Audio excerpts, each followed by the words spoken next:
যারা ভ্রমণপ্রেমী মানুষ তারা কোনো না কোনোভাবে ভ্রমণ করার জন্য একটা না একটা সুযোগ বের করেই নেবে। আর যারা বিভিন্ন মন্দিরে ঘুরতে পছন্দ করে তারা শত ব্যস্ততার মাঝেও একটা বারের জন্য মন্দিরে একটু টুপ মারার জন্য চলে যায়। আমিও ঠিক ওই রকমই একটা মানুষ। কিছুদিন আগে আপনারা সবাই দেখেছিলেন একটা বিয়েতে গিয়েছিলাম নোয়াখালীতে, পিসাতো বোনের বিয়ে। বিয়ে শেষ করে চলে আসি পিসির বাসায়, বাড়ি থেকে বাসায় চলে আসি।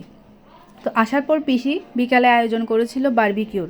তো আমি বললাম বারবিকিউ খাবো না। পিসি দুইটা অপশন দিয়েছিল, বারবিকিউ খাবি নাকি মন্দির ঘুরতে যাবি। তো অবশ্যই চোখ বন্ধ করে মন্দির দর্শনের কথায় রাজি হয়ে গেলাম। অবেলা মন্দিরে গিয়েছিলাম, গিয়েও আমরা ভগবানের প্রসাদ পেয়েছিলাম, তাও আবার মিষ্টি প্রসাদ। প্রথমে জগন্নাথ বাড়ি চলে গেলাম।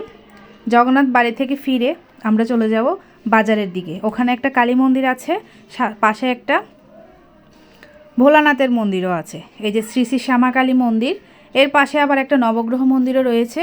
ওই মন্দিরটা ছিল একজন ব্রাহ্মণের নিজস্ব মন্দির। প্রথমে আপনারা শ্যামাকালী মাকে দর্শন করে নিন, তারপর ভোলানাথকে দেখাবো। অপূর্ব মায়ের মূর্তি। ঠিক সন্ধ্যের টাইমে গিয়েছিলাম, কিন্তু তখনও আরতির সময় হয়নি। এই যে পাশাপাশি রয়েছে বাবা ভোলানাথ।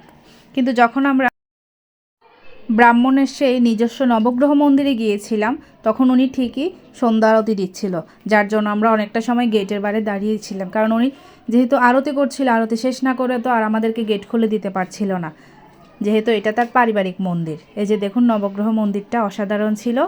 বেশি দিন আগে স্থাপিত করা হয়নি, গত বছর না এর আগের বছর, আমার ঠিক খেয়াল পড়ছে না, 2 বছরের মতো হবে।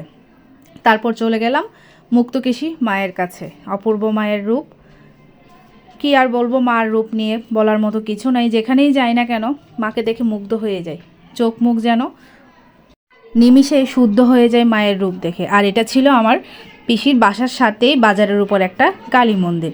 ধন্যবাদ আমার ভিডিওটা দেখার জন্য।